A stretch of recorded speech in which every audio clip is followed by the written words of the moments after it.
Secretary Marty Walsh, who is leaving to go do the most Marty Walsh thing imaginable. That's right. He is going to become, he's going to be joining the National Hockey League Players Association and leaving his role in the cabinet. We've also just learned that it is Secretary Walsh who will be the designated survivor tonight. So the news of his resignation from the cabinet will be as small a distraction as possible, given that he's the only cabinet official, I believe, to have left. And stepping into the NHL at a time when it's been the subject of this. He is probably their first target. He's walking in to listen to the president's speech tonight. There's no indication he's leaving.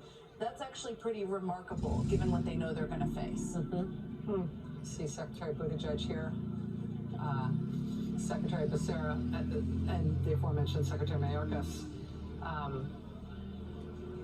1,000 people in that room. I have to say, I know this is wrong, but it does give me the oogs a little bit to see the average age in that room and then to see precisely one mask in the entire room. I mean, like, I realize that we're in a different position with the COVID pandemic, but these are a lot of very important, very powerful, for the most part, very old people. And there's 1,000 of them in the room, and they're going to be in there screaming together for several hours. And Bernie Sanders is the only mask that I've seen. Well, it's coming at the time that the White House is saying that, you know, the COVID, trying to point to its record on COVID, trying to end the emergency sort of designation for COVID and the funds available. So, you know, optics.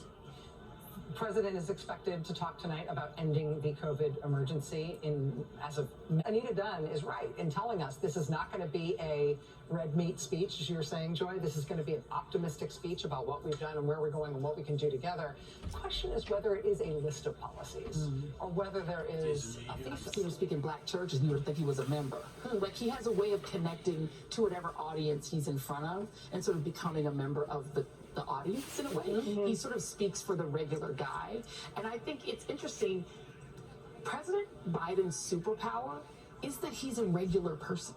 It isn't the sort of fact that he isn't an unusual sort of politician-y politician. So a long speech from him is interesting because it'll be more conversational than what you get with the great oratory of an Obama. It's not going to be like pounding you over the head like you get with, Trump. It's just something different. So it's interesting to see how he does craft it, if he does try to kind of soar a little bit, because this is the biggest audience he'll probably get, right? For the year now, and announcing he's running for re-election. That's exactly right. Mr. Speaker, the President of the United States.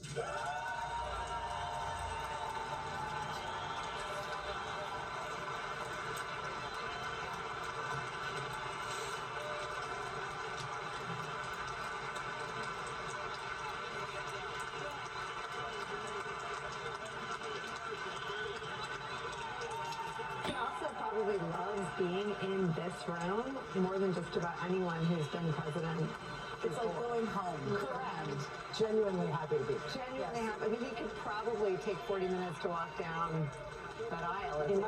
I mean, last year after the speech, there was a bunch of staff who waited in the entrance to his residence to, say congratulations. And we were there for 45 minutes. I don't even know how long we were there. Everybody was tired, but he took his time even leaving. I remember watching that. He enjoys these moments.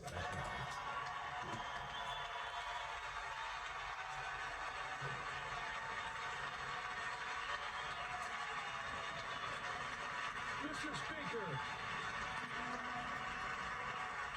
You can smile, it's okay. Because it's okay. Thank you, please.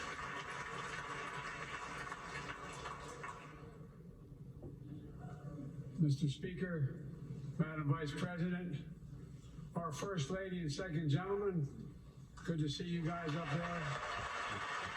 Members of Congress.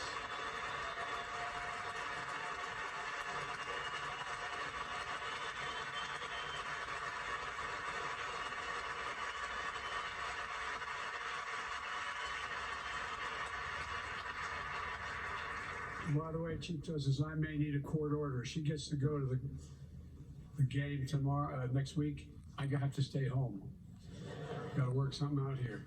Members of the Cabinet, leaders of our military, Chief Justice, Associate Justice, and retired Justice of the Supreme Court, and to you, my fellow Americans. I start tonight by congratulating the 118th Congress the new Speaker of the House, Kevin McCarthy.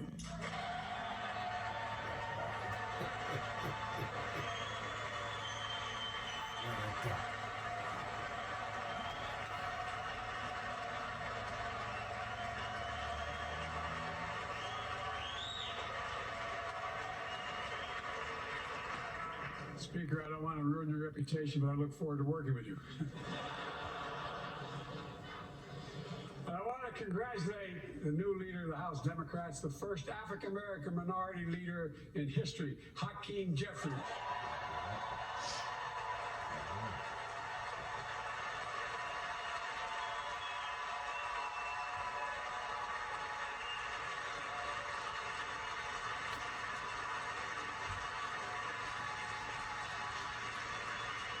He won in spite of the fact I campaigned for him. Congratulations to the longest serving leader in the history of the United States Senate, Mitch McConnell. Where are you, Mitch?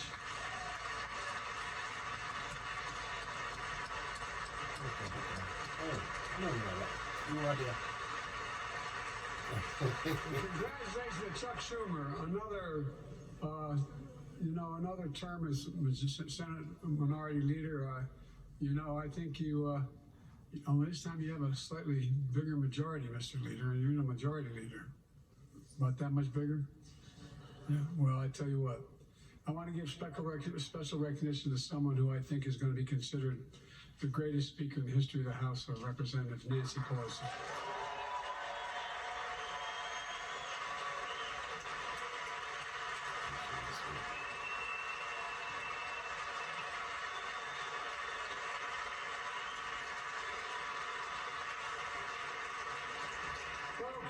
The story of America is a story of progress and resilience, of always moving forward, of never ever giving up.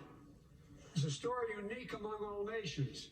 We're the only country that has emerged from every crisis we've ever entered stronger than we got into it. Look, folks, that's what we're doing again. 2 years ago, the economy was reeling.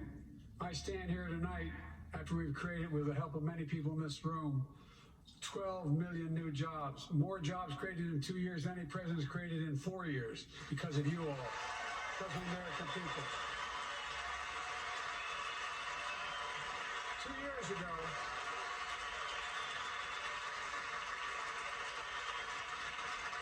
and 2 years ago, COVID had shut down, our businesses were closed, our schools were robbed of so much, and today, COVID no longer controls our lives. And 2 years ago, democracy faced its greatest threat to the Civil War. And today, though bruised, our democracy remains unbowed and unbroken.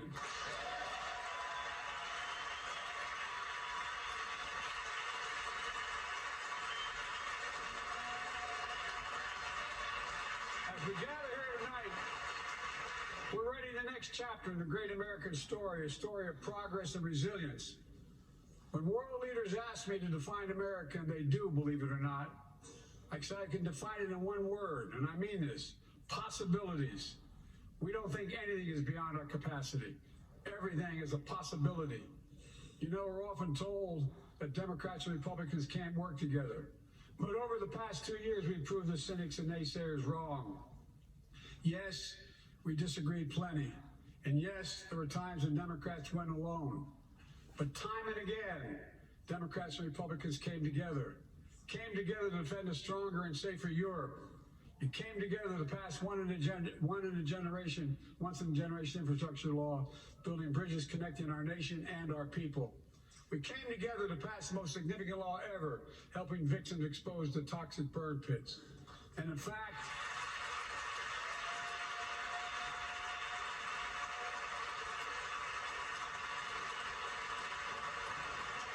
it was important.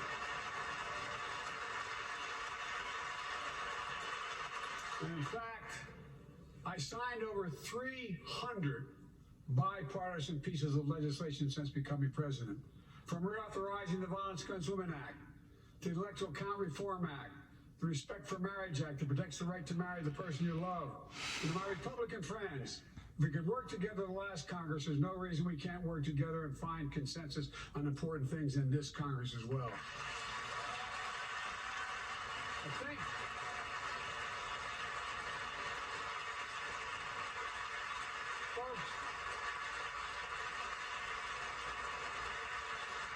not as informed as I am, but I think the people sent us a clear message.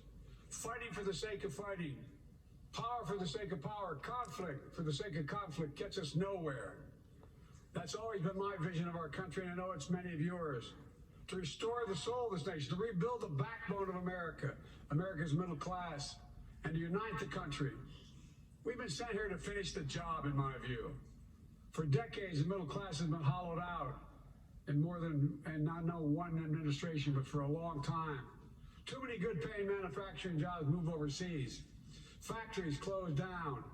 Once thriving cities and towns that many of you represent became shadows of what they used to be. Along the way, something else we lost: pride, our sense of self-worth.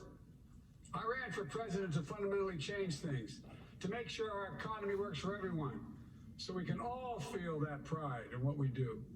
To build an economy from the bottom up and the middle out, not from the top down. Because when the middle class does well, the poor have a ladder up, and the wealthy still do very well. We all do well.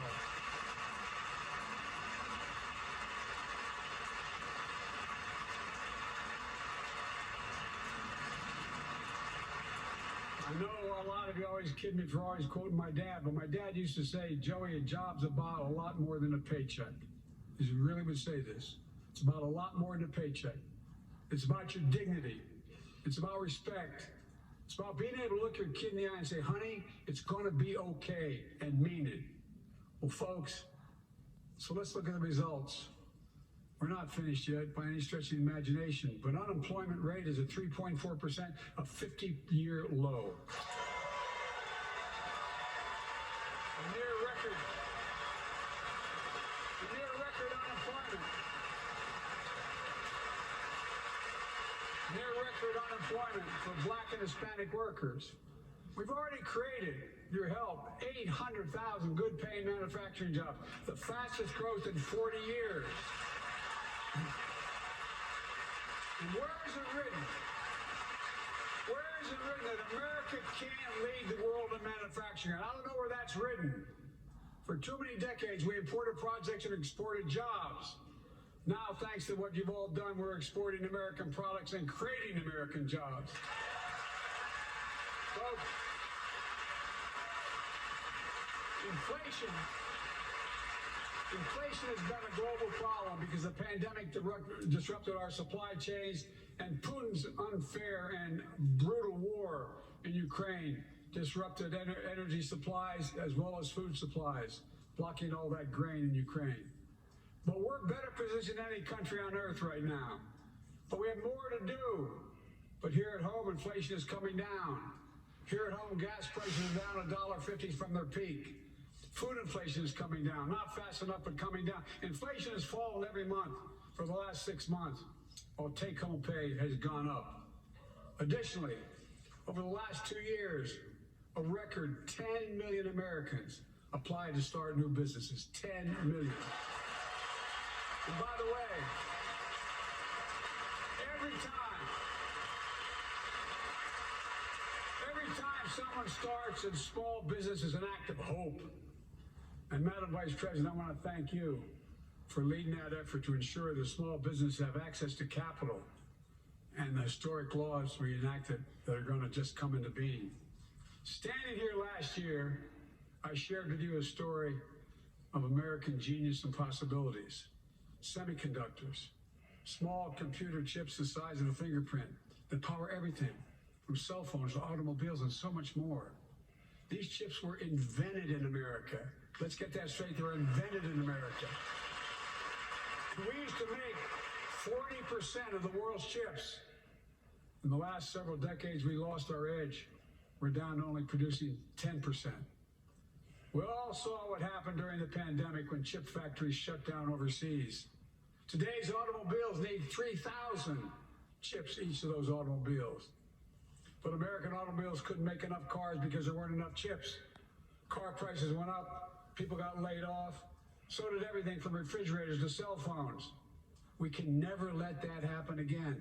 That's why we came together to pass the Bipartisan Chips and Science Act.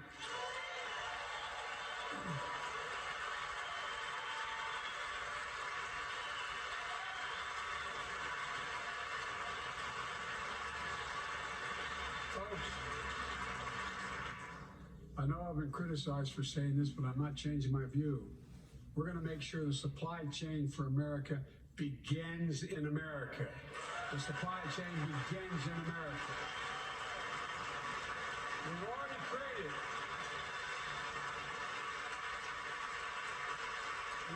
created 800,000 new manufacturing jobs without this law, before the law kicks in. With this new law, we're going to create hundreds of thousands of new jobs across the country. And I mean all across the country, throughout not just the coast, but through the middle of the country as well. That's going to come from companies that have announced more than $300 billion in investment in American manufacturing over the next few years.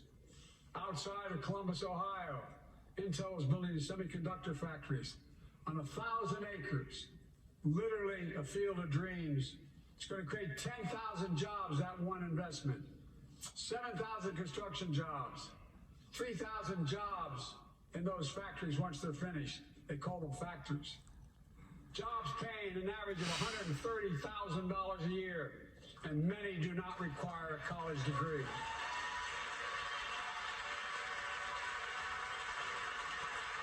Jobs. Because we work together, these jobs where people don't have to leave home to search for opportunity. It's just getting started. Think about the new homes, the small businesses, the medium-sized businesses. So much more that's going to be needed to support those 3,000 permanent jobs and the factories that are going to be built. Talk to mayors and governors, Democrats and Republicans, and they'll tell you what this means for their communities. We're seeing these field of dreams transform to the heartland. But to maintain the strongest economy in the world, we need the best infrastructure in the world. And folks, as you all know, we used to be #1 in the world in infrastructure. We've sunk to 13th in the world. The United States of America, 13th in the world in infrastructure, modern infrastructure. But now we're coming back because we came together and passed the bipartisan infrastructure law, the largest investment in infrastructure since President Eisenhower's interstate highway system.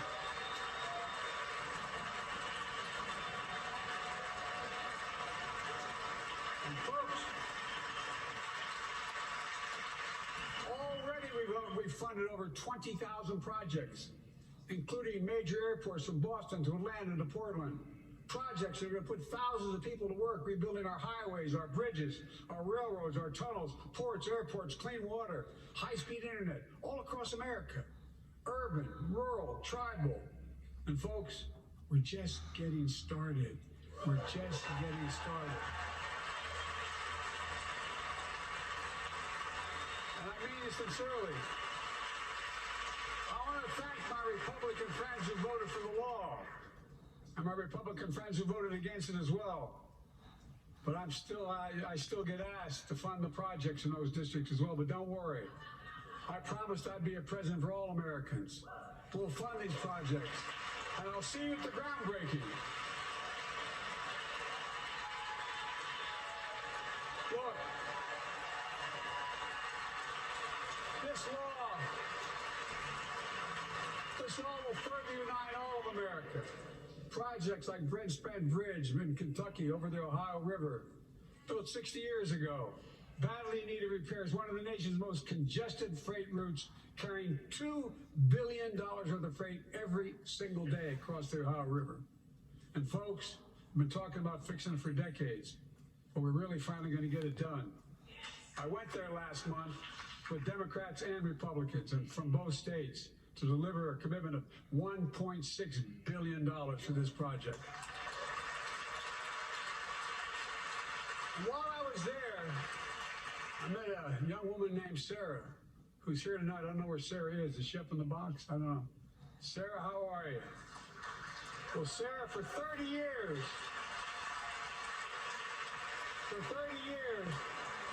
I learned, she told me she'd been a proud member of the Iron Workers Local 44, known as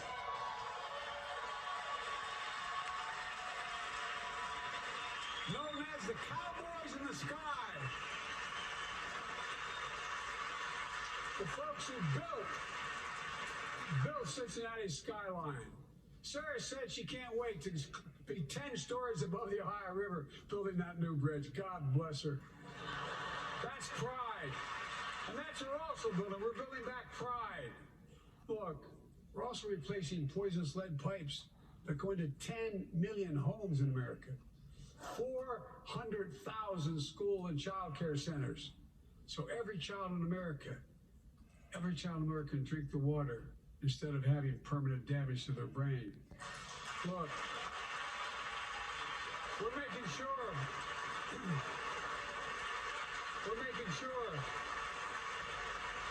that every community in America has access to affordable high-speed internet. No parent should have to drive by McDonald's parking lot to help them do their homework online with their kids, which many thousands are doing across the country. And when we do these projects, and again, I get criticized for this, but I make no excuses for it. We're going to buy American. We're going to buy America. Folks,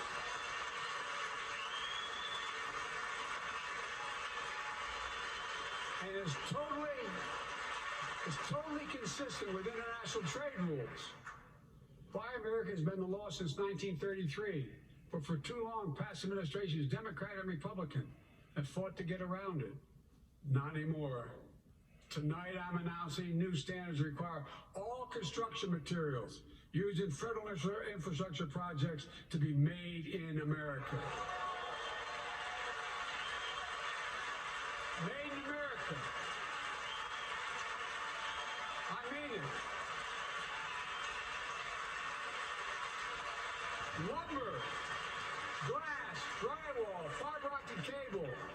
And on my watch, American roads, bridges, American highways are going to be made with American products as well. Folks, my economic plan is about investing in places and people that have been forgotten. So many of you listen to me tonight. I know you feel it. So many of you felt like you've just simply been forgotten. Amid the economic upheaval of the past 4 decades, too many people have been left behind and treated like they're invisible. Maybe that's you watching from home. Remember the jobs that went away. You remember them, don't you? The folks at home remember them. You wonder whether the path even exists anymore for your children to get ahead without having to move away. Well, that's why I get that. That's why we're building an economy where no one's left behind. Jobs are coming back. Pride is coming back. Because choices we made in the last several years. You know, this is, in my view, a blue-collar blueprint to rebuild America and make a real difference in your lives at home. For example, too many of you lay in bed at night like my dad did, staring at the ceiling, wondering what in God's names happens if your spouse gets cancer, or your child gets deadly ill, or something happens to you. What are you going to have? You get money to pay for those medical bills? Or are you going to have to sell the house or try to get a second mortgage on it? I get it. I get it. With the Inflation Reduction Act that I signed into law, we're taking on powerful interests to bring healthcare costs down so you can sleep better at night with more security. You know, we pay more for prescription drugs than any nation in the world. Let me say it again. We pay more for prescription drugs than any major nation on earth. For example, 1 in 10 Americans has diabetes. Many of you in this chamber do, and in the audience. But every day, millions need insulin to control their diabetes so they can literally stay alive. Insulin's been around for over 100 years. The guy who invented it didn't even patent it because he wanted it to be available for everyone. It costs the drug companies roughly $10 a vial to make that insulin. Packaging and all, you may get up to $13. But Big Pharma has been unfairly charging people hundreds of dollars, $400 to $500 a month, making record profits. Not anymore. Not anymore.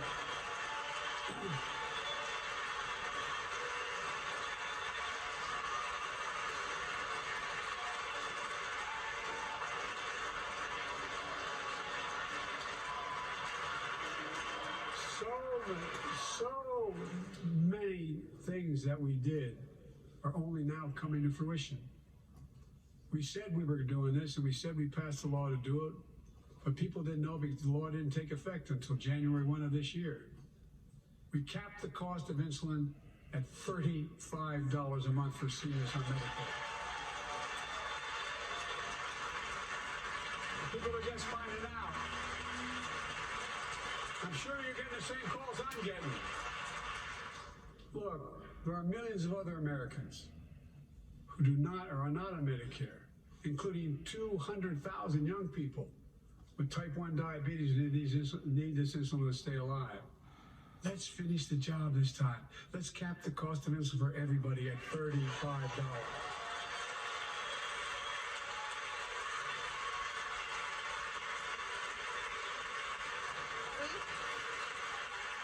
Folks, the big pharma's still going to do very well, I promise y'all. I promise you they're going to do very well. This law also caps, and won't even go into effect until 2025, costs, out-of-pocket drug costs for seniors on Medicare at a maximum of $2,000 a year. You don't have to pay more than $2,000 a year, no matter how much your drug costs are. Because you know why? You all know it. Many of you, like many in my family, have cancer. You know the drugs can range from $10, $11, $14, $15,000 for the cancer drugs. If drug prices rise faster than inflation, drug companies are going to have to pay Medicare back the difference. We're finally giving Medicare the power to negotiate drug prices. Bringing down prescription drug costs doesn't just save seniors money, it cuts the federal deficit by billions of dollars. By hundreds of billions of dollars. Because these prescription drugs are drugs purchased by Medicare to keep their commitment to the seniors. Well, guess what? Instead of paying $400 or $500 a month, you're paying $15. That's a lot of savings for the federal government. And by the way, why would we want that? Now, some members here are threatening, and I know it's not an official party position, so I'm not going to exaggerate, but threatening to repeal the Inflation Reduction Act. As my coach, that's okay, that's fair. As my football coach used to say, lots of luck in your senior year. Make no mistake, if you try anything to raise the cost of prescription drugs, I will veto it.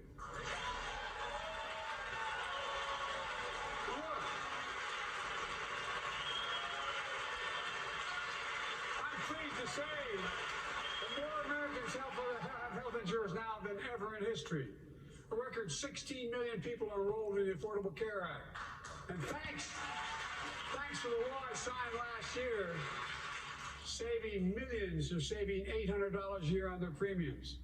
And by the way, that law was written and the benefit expires in 2025.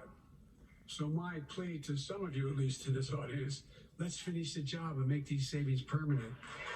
Expand coverage on Medicaid.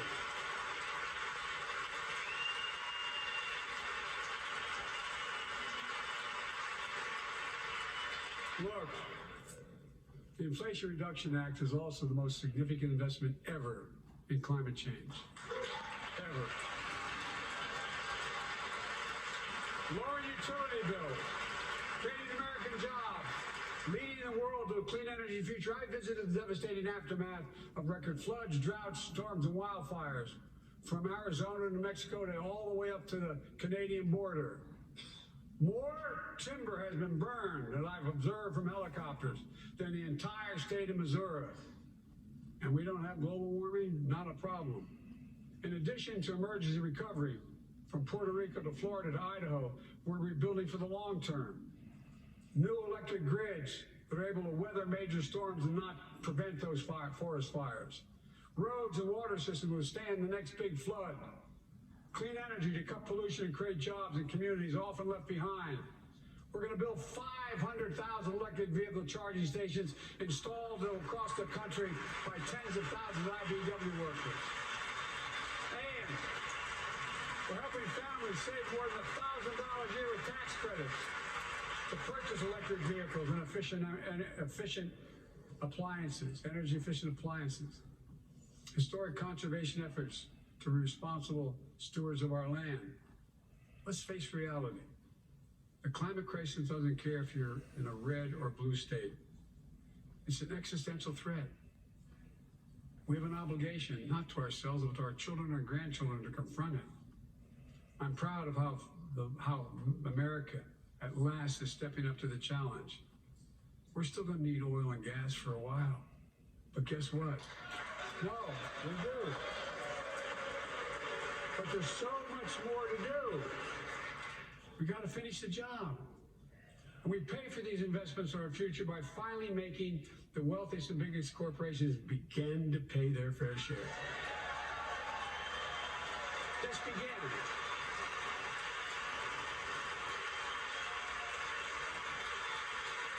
Look, I'm a capitalist, but pay your fair share. I think a lot of you at home agree with me and many people that you know. The tax system is not fair. It is not fair.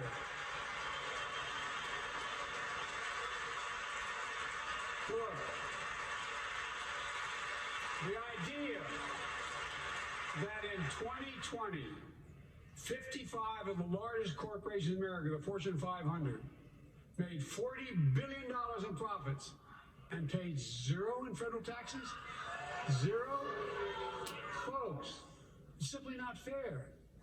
But now, because of the law I signed, billion-dollar companies have to pay a minimum of 15%. God love them. 15%. That's less than a nurse pays.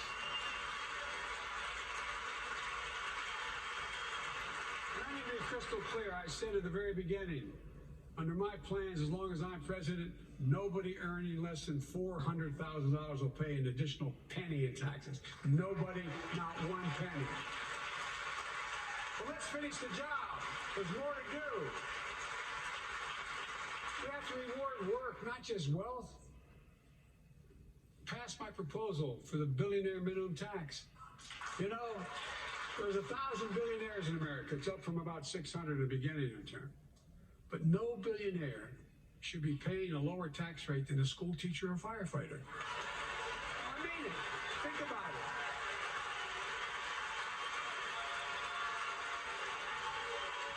I mean, look.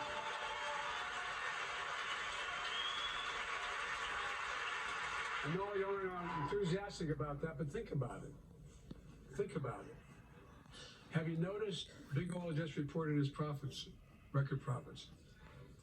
Last year they made $200 billion in the midst of a global energy crisis. I think it's outrageous. Why? They invested too little of that profit to increase domestic production.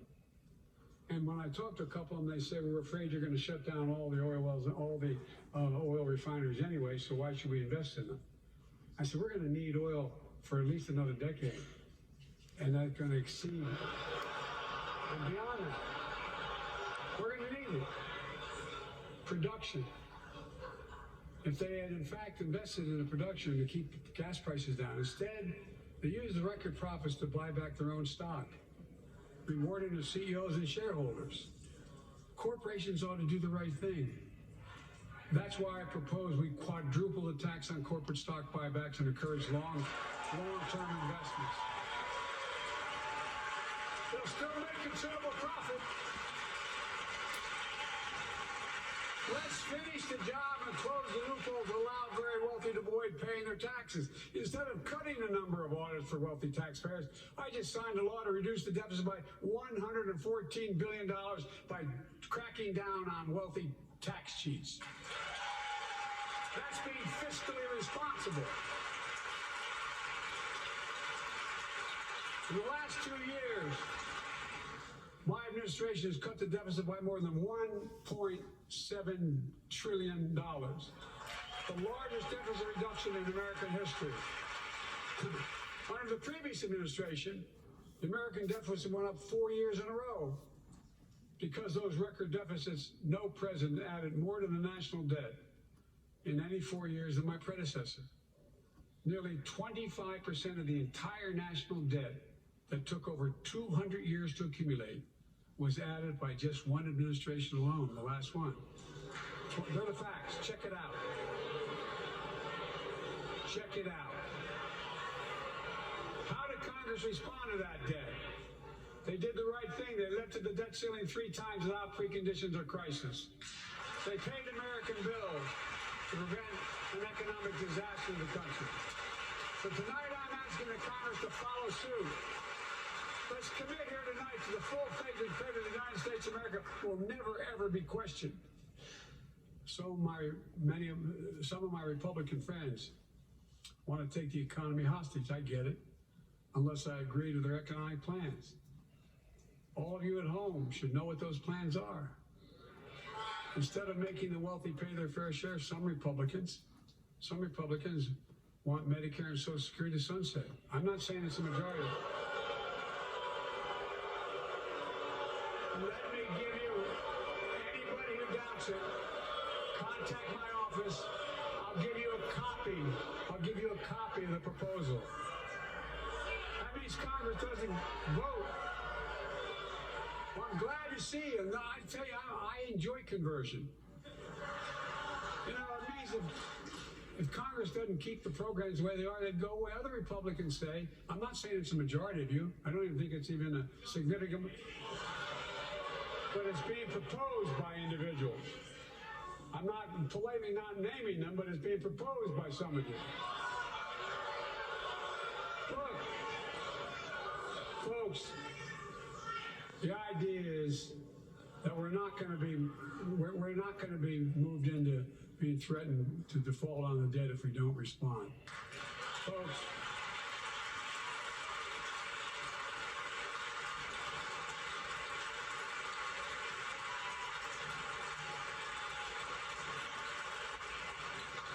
Folks, as we all apparently agree, Social Security and Medicare is off the books now, right? They're not to be spent. All right.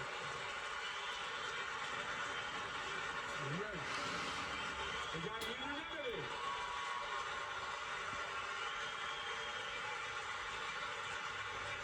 Social Security and Medicare are a lifeline for millions of seniors. Americans have to pay into them from the very first paycheck they started. So tonight, let's all agree, and we apparently are, let's stand up for seniors.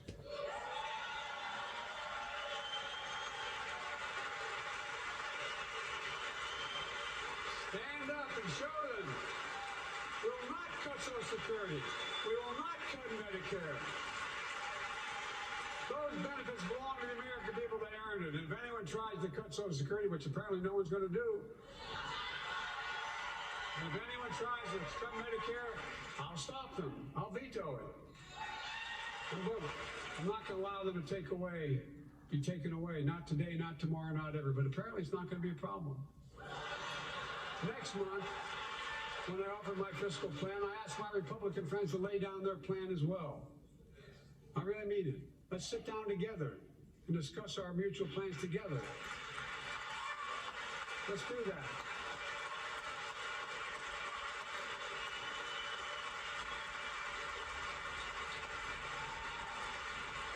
I can tell you, the plan I'm going to show you is going to cut the deficit by another $2 trillion. And it won't cut a single bit of Medicare or Social Security. In fact, we're going to extend the Medicare Trust Fund at least 2 decades, because that's going to be the next argument. How do we keep it solvent, right? Well, we'll not raise tax on anyone making under 400 grand, but we'll pay for it the way we talked about tonight, by making sure that the wealthy and big corporations pay their fair share. Look. Here's the deal. They're not just taking advantage of the tax code. They're taking advantage of you, the American consumer. Here's my message to all of you out there. I have your back. We're already preventing Americans from receiving surprise medical bills, stopping $1 billion surprise bills per month so far. We're protecting seniors' life savings by cracking down on nursing homes that commit fraud, endanger patient safety, prescribe drugs that are not needed.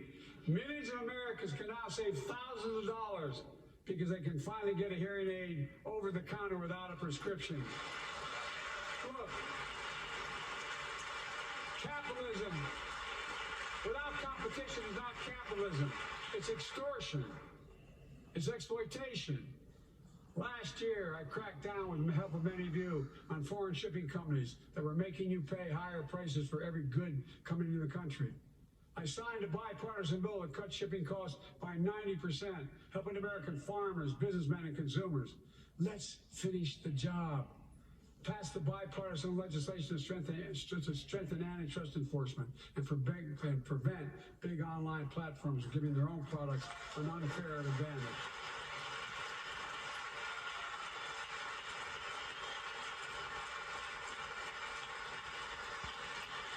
My administration is also taking on junk fees, those hidden surcharges too many companies use to make you pay more. For example, we're making airlines show you the full ticket price up front, refund your money if your flight is canceled or delayed. We reduce exorbitant bank overdrafts by saving consumers more than $1 billion a year. We're cutting credit card late fees by 75% from $30 to $8. Look, junk fees may not matter to the very wealthy, but they matter to most other folks in homes like the one I grew up in, like many of you did. They add up to hundreds of dollars a month. They make it harder for you to pay your bills or afford that family trip. I know how unfair it feels when a company overcharges you and gets away with it. Not anymore. We've written a bill to stop it all. It's called the Junk Fee Prevention Act. We're going to ban surprise resort fees that hotels charge on your bill. Those fees can cost up to $90 a night at hotels that aren't even resorts. The idea that cable, internet, and cell phone companies can charge you $200 or more if you decide to switch to another provider. Give me a break. We can stop service fees on tickets to concerts and sporting events and make companies disclose all the fees up front. And we'll prohibit airlines from charging $50 round trip for family just to be able to sit together. Baggage fees are bad enough. Airlines can't treat your child like a piece of baggage. Americans are tired of being. We're tired of being played for suckers. So pass the Junk Fee Prevention Act so companies stop ripping us off. For too long, workers have been getting stiffed, but not anymore. We're beginning to restore the dignity of work. For example, I should have known this, but I didn't until 2 years ago. 30 million workers have to sign non-compete agreements with the jobs they take. 30 million. So a cashier at a burger place can't walk across town and take the same job at another burger place and make a few bucks more. It just changed. But they just changed it because we exposed it. That was part of the deal, guys. Look it up. But not anymore. We're banning those agreements so companies have to compete for workers and pay them what they're worth.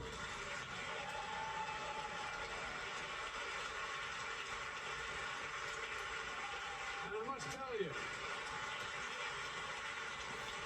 this is bound to get a response from my friends on my left but the right. I'm so sick and tired of companies breaking the law by preventing workers from organizing. Pass the PRO Act, because business have a right.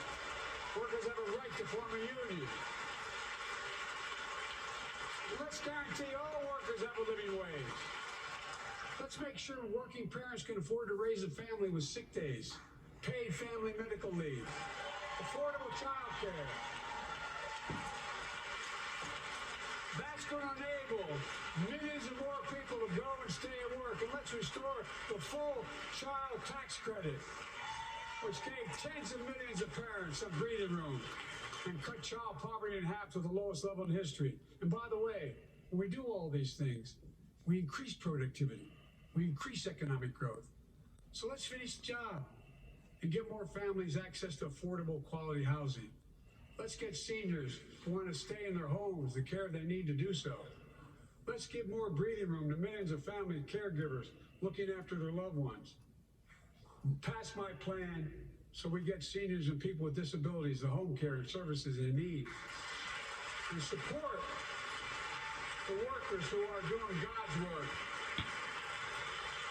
These plans are fully paid for and we can afford to do them. Restoring the dignity of work means making education an affordable ticket to the middle class. You know, when we made public education, 12 years of it universal in the last century, we made the best educated, best paid, we became the best educated, best paid nation in the world. But the rest of the world's caught up. It's caught up. Jill, my wife, who teaches full time, has an expression. I hope I get it right, kid. Any nation that out-educates us is going to out-compete us. Any nation out-educates is going to out-compete us. Folks, we all know 12 years of education is not enough to win the economic competition of the 21st century. We want to have the best educated workforce. Let's finish the job by providing access to preschool for 3 and 4 years old. Studies show that children who go to preschool are nearly 50% more likely to finish high school and go on to earn a 2 or 4 year degree, no matter their background they came from. Let's give public school teachers a raise.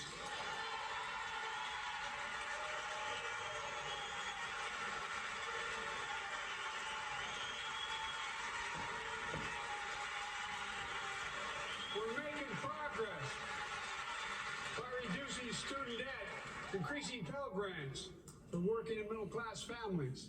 Let's finish the job and connect students to career opportunities starting in high school. Provide access to 2 years of community college, the best career training in America, in addition to being a pathway to a 4-year degree. Let's offer every American a path to a good career, whether they go to college or not. And folks, in the midst of the COVID crisis, when schools were closed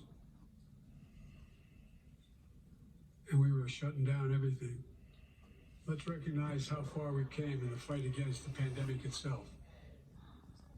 While the virus is not gone, thanks to the resilience of the American people and the ingenuity of medicine, we've broken the COVID grip on us. COVID deaths are down by 90%. We've saved millions of lives and opened up our country. We opened our country back up, and soon we'll end the public health emergency. But that's called a public health emergency. But we'll remember the toll and pain that's never going to go away. More than 1 million Americans lost their lives to COVID.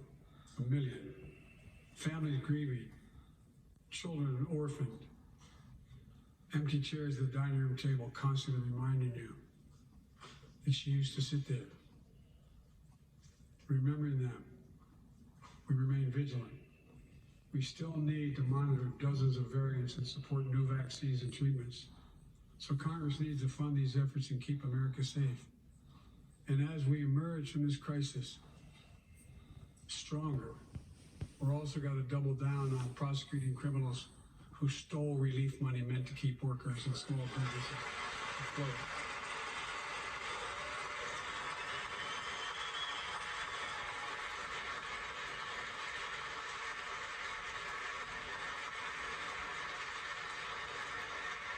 Before I came to office, you remember, during that campaign, the big issue was about inspector generals who would protect taxpayers' dollars who were sidelined. They were fired. Many people said we don't need them. And fraud became rampant. Last year, I told you the watchdogs are back. Since then, we recovered billions of taxpayers' dollars. Now let's triple the anti-fraud strike force going after these criminals, double the statute of limitations on these crimes, and crack down on identity fraud by criminal syndicates stealing billions of dollars from the American people. And the data shows that for every dollar we put into fighting fraud, the taxpayers get back at least 10 times as much. It matters. It matters. Look, COVID left its scars, like the spike in violent crime in 2020, the first year of the pandemic. We have an obligation to make sure all people are safe. Public safety depends on public trust, as all of us know. But too often that trust is violated. Join us tonight are the parents of Tyree Nichols. Welcome.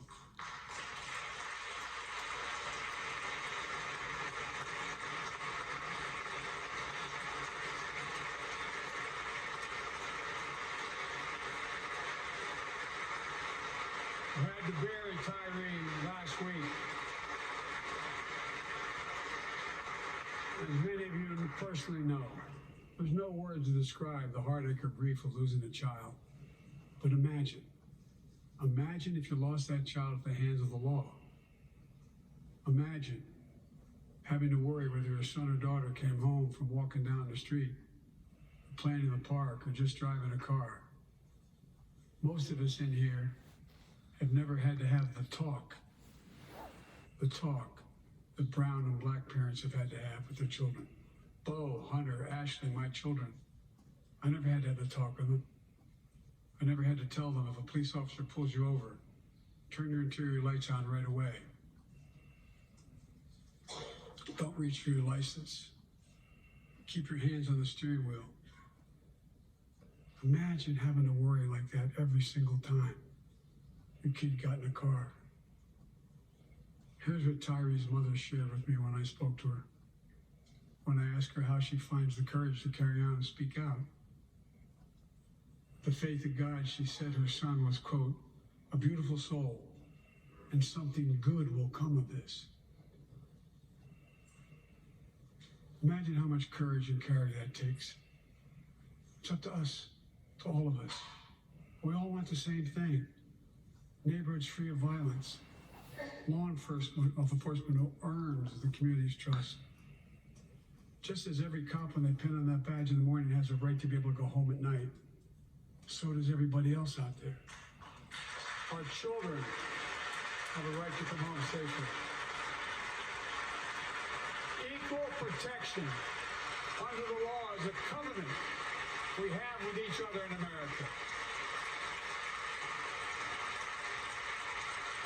We know police officers put their lives on the line every single night and day. And we know we ask them in many cases to do too much, to be counselors, social workers, psychologists, responding to drug overdoses, mental health crises, and so much more. In one sense, we ask much too much of them. I know most cops and their families are good, decent, honorable people, the vast majority. But they risk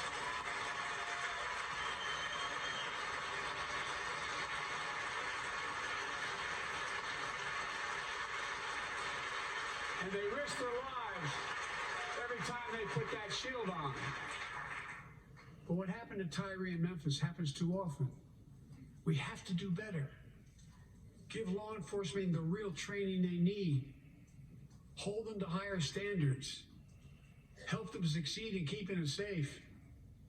We also need more first responders and professionals to address the growing mental health, substance abuse challenges. More resources to reduce violent crime and gun crime. More community intervention programs. More investment in housing, education, and job training. All this can help prevent violence in the first place. And when police officers or police departments violate the public trust, they must be held accountable. With the support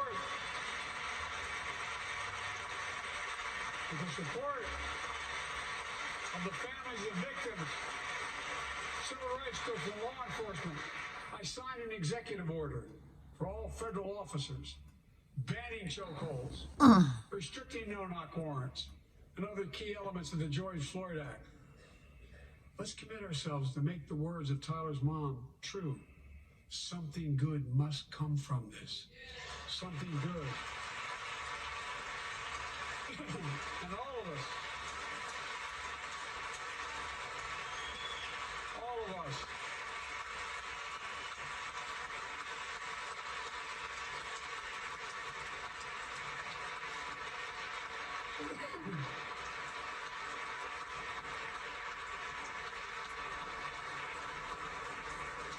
Folks, it's difficult, but it's simple. All of us in this chamber, we need to rise to this moment. We can't turn away. Let's do what we know in our hearts that we need to do. Let's come together to finish the job on police reform. Do something. Do something. That was the plea of parents who lost their children in Uvalde. I met with every one of them. Do something about gun violence. Thank God. Thank God we did. Passing the most sweeping gun safety law in 3 decades. That includes things like that the majority of responsible gun owners already support. Enhanced background checks for 18 to 21 years old. Red flag laws, keeping guns out of the hands of people who are a danger to themselves and others. But we know our work is not done. Joining us tonight is Brandon Say, a 26-year-old hero. Brandon put his college dreams on hold to be at his mom's side. His mom's side when she was dying from cancer. And Brandon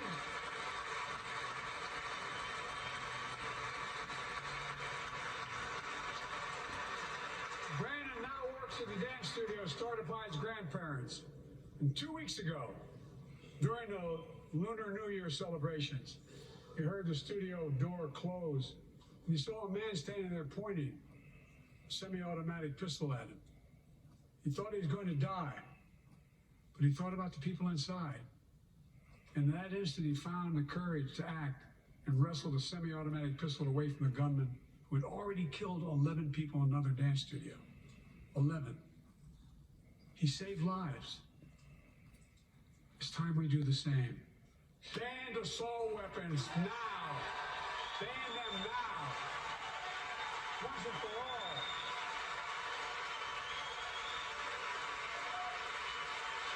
I led the fight to do that in 1994. In 10 years, that ban was law and mass shootings went down. After we let it expire in the Republican administration, mass shootings tripled. Let's finish the job and ban these assault weapons. And let's also come together on immigration. Make it a bipartisan issue once again.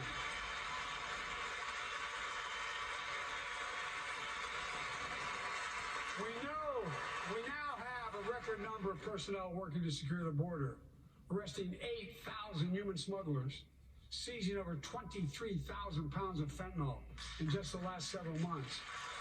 We've launched a new border plan last month. Unlawful migration from Cuba, Haiti, Nicaragua, and Venezuela has come down 97% as a consequence of that. But American border problems won't be fixed until Congress acts. If we don't pass my comprehensive immigration reform, at least pass my plan to provide the equipment and officers to secure the border.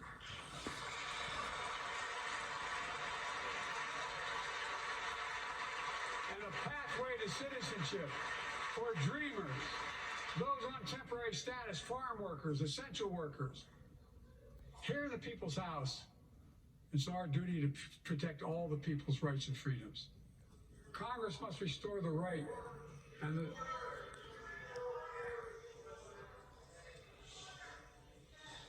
Congress must restore the right that was taken away in Roe v. Wade and protect Roe v. Wade.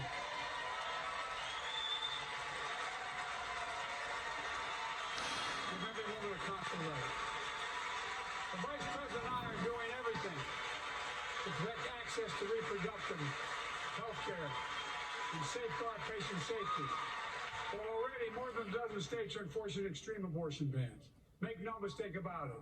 If Congress passes a national ban, I will veto it. But let's also pass the Bipartisan Equality Act to ensure LGBTQ Americans, especially transgender young people, can live with safety and dignity. Our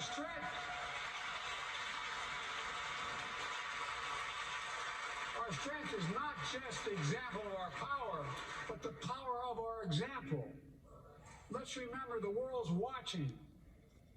I spoke in this chamber 1 year ago, just days after Vladimir Putin unleashed his brutal attack against Ukraine. a murderous assault, evoking images of death and destruction Europe suffered in World War II. Putin's invasion has been a test for the ages, a test for America, a test for the world. Would we stand for the most basic of principles? Would we stand for sovereignty? Would we stand for the right of people to live free of tyranny? Would we stand for the defense of democracy? For such defense matters to us because it keeps peace and prevents open season on would-be aggressors and threatens our prosperity. 1 year later, we know the answer. Yes, we would, and we did. We did. And together, we did what America always does at our best. We led. We united NATO. We built a global coalition. We stood against Putin's aggression. We stood with the Ukrainian people to tonight. We're once again joined by Ukrainian's ambassador to the United States. She represents not just her nation, but the courage of her people. Our ambassador is here, united in our support of your country. Will you stand so we can all take a look at you? Thank you.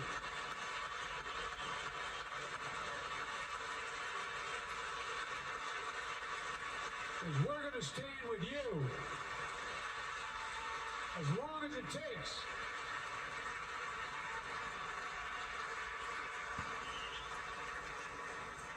Our nation is working for more freedom, more dignity, more peace, not just in Europe, but everywhere. Before I came to office, the story was about how the People's Republic of China was increasing its power and America was failing in the world. Not anymore. We made clear, and I made clear in my personal conversations, which have been many, with President Xi, that we seek competition, not conflict. But I will make no apologies that we're investing to make America stronger. Investing in American innovation and industries that will define the future that China intends to be dominated.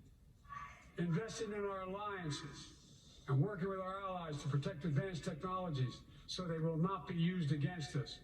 Modernizing our military to safeguard stability and deter aggression. Today, we're in the strongest position in decades to compete with China or anyone else in the world. Anyone else in the world. And I'm committed.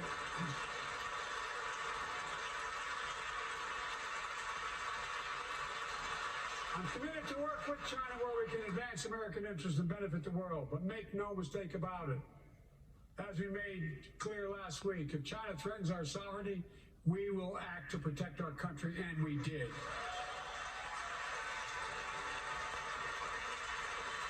Look, let's be clear. Winning the competition should unite all of us. We face serious challenges across the world. But in the past 2 years, democracies have become stronger, not weaker. Autocracy has grown weaker, not stronger. Name me a world leader who changed places with Xi Jinping. Name me one. Name me one. America's rallying the world to meet those challenges, from climate to global health, to food insecurity, to terrorism, to territorial aggression.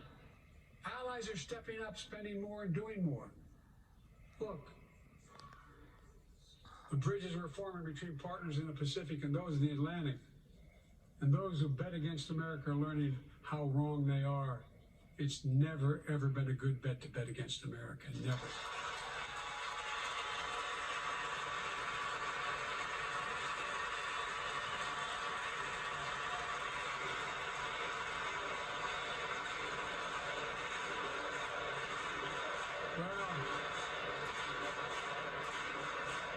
When I came to office, most assured that bipartisanship assumed was impossible, but never believed it.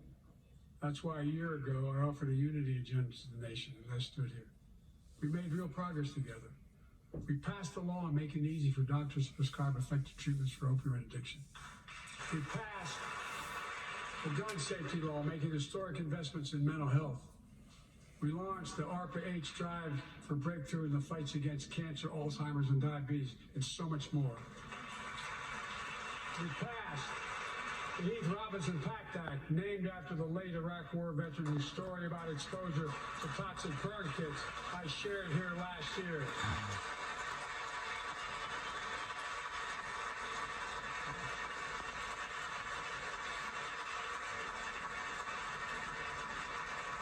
I understand something about those burn pits, but there's so much more to do. We can do it together. Joining us tonight is a father named Doug from Newton, New Hampshire. He wrote Jill, my wife, a letter, and me as well, about his courageous daughter, Courtney. A contagious laugh, his sister's best friend, her sister's best friend. He shared a story all too familiar to millions of Americans and many of you in the audience. Courtney discovered pills in high school. It spiraled into addiction and eventually death from a fentanyl overdose. She was just 20 years old. Describing the last 8 years without her, Doug said, "There's no worse pain." Yet their family has turned pain to purpose, working to end the stigma and change laws. He told us he wants to start a journey toward American recovery. Doug, we're with you. Fentanyl is killing more than 70,000 Americans a year.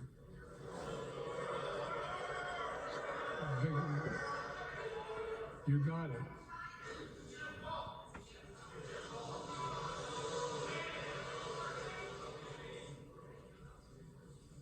So let's launch a major surge to stop fentanyl production and the sale and trafficking with more drug detection machines, inspection cargo, stop pills and powder at the border. Working with couriers like FedEx to inspect more packages for drugs. Strong penalties to crack down on fentanyl trafficking. Second, let's do more on mental health, especially for our children. When millions of young people are struggling with bullying, violence, trauma, we have greater access to mental health care at their schools. We must finally hold social media companies accountable for experimenting or running children for profit. It's time to pass bipartisan legislation to stop big tech from collecting personal data on our kids and teenagers online. Ban targeted advertising to children and impose stricter limits on the personal data that companies collect on all of us. Third, let's do more to keep this nation's one truly sacred obligation to equip those we send into harm's way and care for them and their families when they come home. Job training, job placement for veterans and their spouses as they come to return to civilian life. Helping veterans afford the rent, because no one should be homeless in America, especially someone who served the country.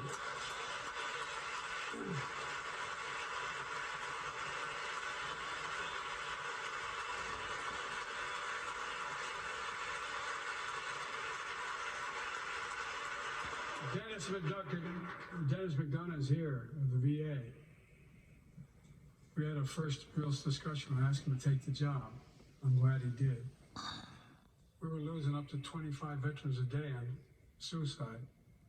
Now we're losing 17 a day to the silent scourge of suicide. 17 veterans a day are committing suicide. More than all the people being killed in the wars.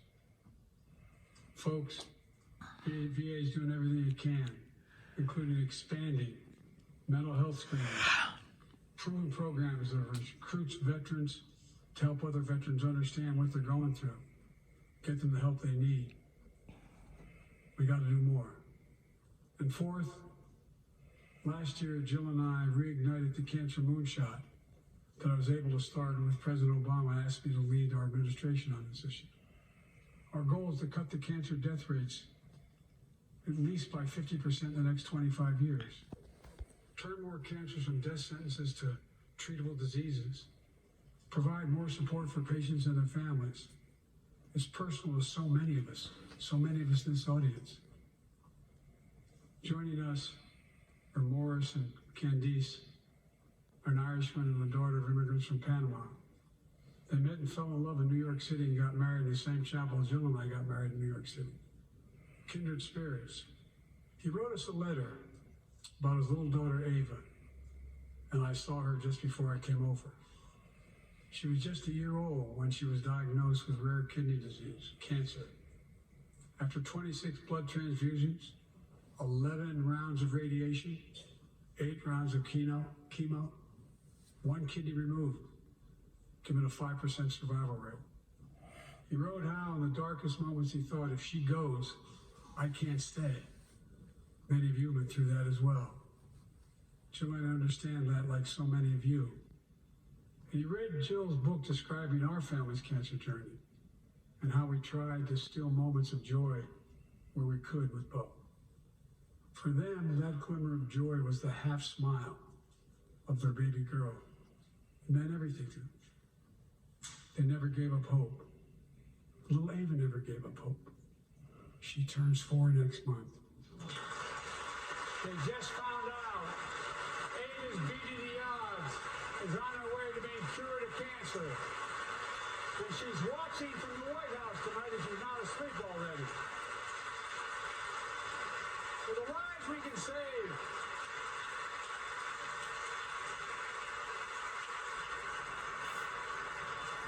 For the lives we can save and the lives we've lost, let this be a truly American moment that rallies the country and the world together and proves that we can still do big things. 20 years ago, under the leadership of President Bush and countless advocates and champions, he undertook a bipartisan effort through PEPFAR to transform the global fight against HIV/AIDS. It's been a huge success. He thought big, he thought large, he moved. I believe we can do the same thing with cancer.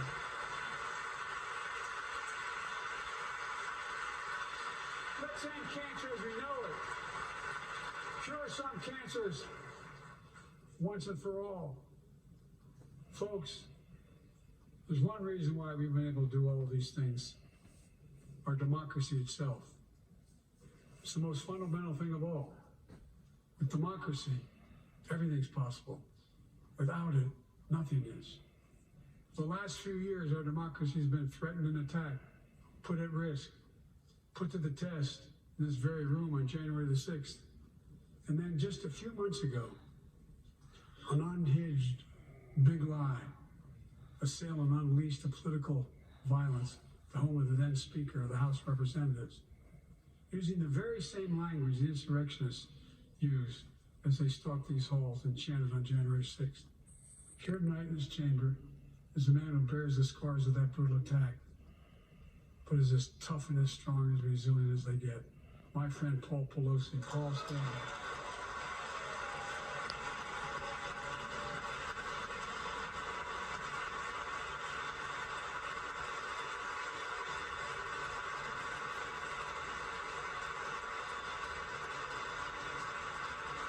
And such a heinous act should have never happened.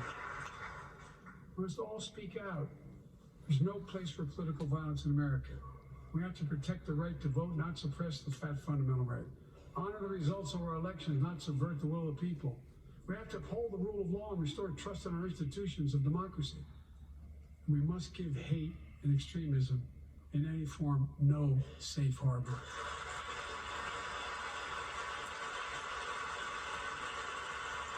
Democracy must not be a partisan issue. It's an American issue. Every generation of Americans has faced a moment where they have been called to protect our democracy, defend it, stand up for it. And this is our moment. My fellow Americans, we meet tonight at an inflection point. One of those moments that only a few generations ever face, where the direction we now take is going to decide the course of this nation for decades to come. We're not bystanders of history. We're not powerless before the forces that confront us. It's within our power of we, the people. We're facing the test of our time. We have to be the nation we've always been at our best. Optimistic, hopeful, forward-looking. A nation that embraces light over dark, hope over fear, unity over division, stability over chaos. We have to see each other not as enemies, but as fellow Americans. We're good people. The only nation in the world built on an idea. The only one.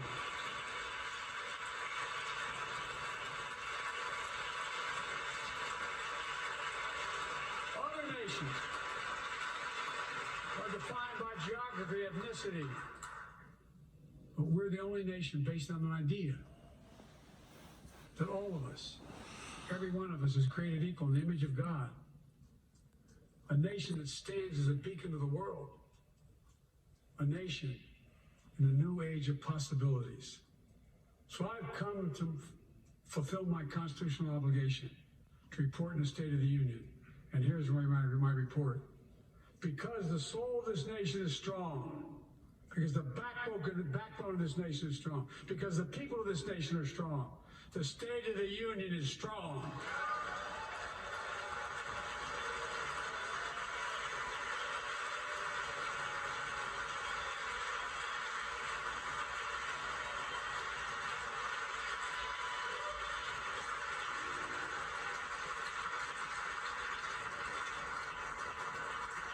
I'm not new to this place.